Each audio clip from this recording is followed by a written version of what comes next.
Hi friends, మీరు చూస్తున్నారు ఆర్వీటీ Telugu channel. Please friends, ఒక లైక్ చేయండి, మీ ఫ్రెండ్స్కి షేర్ చేయండి, సబ్స్క్రైబ్ చేసుకోండి. ఫ్రెండ్స్, ఈరోజు మనం కొత్తిమీర కారం ఎలా చేయాలో, దానికి కావాల్సిన ఇంగ్రీడియంట్స్ ఏంటో అన్నీ కూడా మీకు క్లారిటీగా వివరిస్తాను. ముందుగా మనం పల్లీలు, పచ్చెనపప్పు, మినపగుండ్లు ఉన్నాయి కదా, అవి బద్దలు అవి కూడా తీసుకోండి. ఇవి పావు కేజీ అంటే నేను ఎక్కువగా తయారు చేస్తున్నాను. మీకు కావాల్సినంత ఎంత కావాలో అంత తీసుకోండి.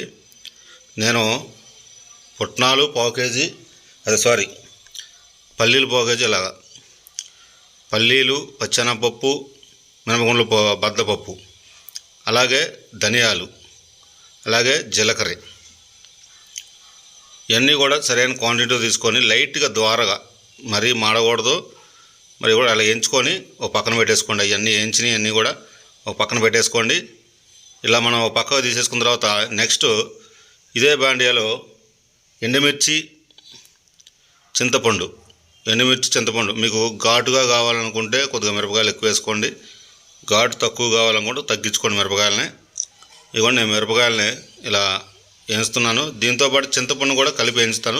మీరు విడివిడిగా కూడా వేయించుకోవచ్చు, ఎండుమిర్చిని సపరేట్గా వేయించుకోవచ్చు, చింతపండుని విడిగా వేయించవచ్చు. ఇప్పుడు నేను ఏం చేస్తున్నాను, కలిపి వేయించుతున్నాను. ఎందుకని కలిపి వేయించుతున్నాను అంటే చింతపండు సపరేట్గా వేయించితే కళాయికి బాగా అంటుకుపోయి మాడిపోద్ది. అందువల్ల ఎండుమిర్చితో కలిపి నేను వేయించుతున్నాను. ఇప్పుడు ఎండుమిర్చితో కలిపి వేయించడం వల్ల మనకు రెండు కూడా ద్వారగా, అంటే లైట్గా మరీ ఎక్కువ ఇవ్వద్దు, ద్వారగా వేయించండి. అలాగే ఫ్రెండ్స్, మీరు ఇప్పుడు వేయించి నేను పక్కన పెట్టుకున్నాను. ఫ్రెండ్స్, మీరు నా వీడియోలు అందరూ చూస్తున్నారు కానీ లైక్ చేయట్లేదు. ప్లీజ్ ఫ్రెండ్స్, ఒక లైక్ చేయండి. మీరు లైక్ చేయడం వల్ల నాకు కూడా కొద్దిగా ఎనర్జీగా బూస్ట్గా ఉంటుంది. ప్లీజ్ ఫ్రెండ్స్, ప్లీజ్ ఒక లైక్ చేయండి, మీ ఫ్రెండ్స్కి షేర్ చేయండి. ఇప్పుడు అదే బాండీలో కొత్తిమీర శుభ్రంగా కట్ చేసుకొని నేను 4 hours 5 hours దాకా బాగా ఎండబెట్టాను. ఎండిపోయిన దాన్ని, అంటే తడి అనేది బాగా దానికి కడిగిన కొత్తిమీర ఏమీ లేకుండా పొడిపొల్లాడాలి. చూడండి, మొత్తం కూడా పొడిపొల్లాడిద్ది.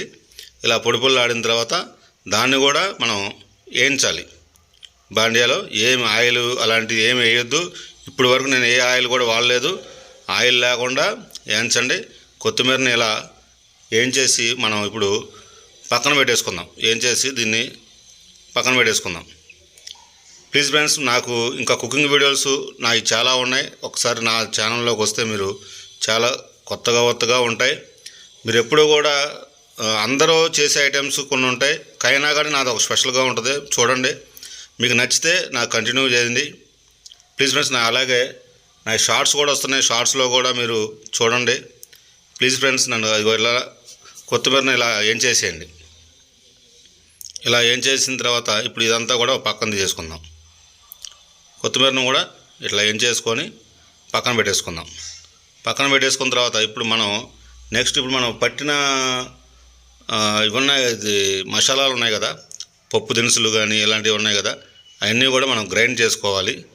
అవి గ్రైండ్ చేసేది ఇప్పుడు ఎలా మొత్తం చేసే పొడి ఇవన్నీ కూడా ఎలా గ్రైండ్ చేయాలి ఏంటి, ఇవన్నీ కూడా మీకు గ్రైండర్లో కొద్దిగా హార్డ్గా ఉంటుంది. అంటే ఈ దినుసులన్నీ కూడా త్వరగానే గ్రైండ్ అవుతాయి. కానీ మనకి ఇబ్బంది ఎక్కడ అవుతుందంటే ఎండుమిర్చి ప్లస్ చింతపండు పట్టేటప్పుడు కొద్దిగా టైట్గా ఉంటుంది. అలాగే నెక్స్ట్ కొత్తిమీరను కూడా పెట్టేటప్పుడు కొద్దిగా టైట్గా ఉంటుంది. అలాంటప్పుడు కొద్దిగా జాగ్రత్తగా నిదానంగా తక్కువ వేసుకొని గ్రైండ్ చేయండి. ఇప్పుడు నేను దీంట్లో కొద్దిగా ఆయిల్ వేసి ఓన్లీ ఎల్లిపాయలు కూడా నేను 1/4 kg తీసుకున్నాను. ఇవి కూడా నేను లైట్గా ద్వారగా వేయించి ఆయిల్లో ఇవి కూడా గ్రైండ్ చేసుకోవాలి. గ్రైండ్ చేసుకొని వీటన్నిటిని కూడా మనం ఇప్పుడు మిక్స్ చేసుకోవడం. ఇవ్వండి, నేను గ్రైండ్ చేసాను. చూడండి, ఇలా పొడి వచ్చేస్తుంది. ఇవన్నీ పప్పు దినుసులు, మొత్తం కూడా ఇవన్నీ కూడా పప్పు దినుసులు.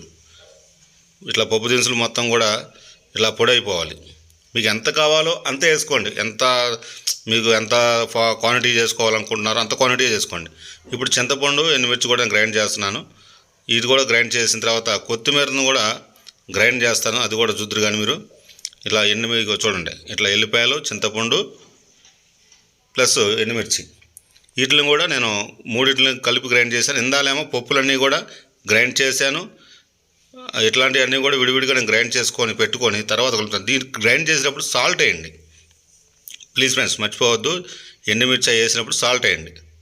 పప్పు దినుసుల్లో మాత్రం వేయబాకండి సాల్ట్, దీంట్లో సాల్ట్ వేయండి. చింతపండు, ఎండుమిర్చి, ఎల్లిపాయలు గ్రైండ్ చేసేటప్పుడు దీంట్లో సాల్ట్ వేయండి. ఈ సాల్ట్ వేసిన తర్వాత మనం ఇప్పుడు గ్రైండ్ చేసుకుందాం. ఈ గ్రైండ్ అయిన వాటిలన్నీ తర్వాత మనం నెక్స్ట్ కొత్తిమీరను కూడా గ్రైండ్ చేసుకోవాలి.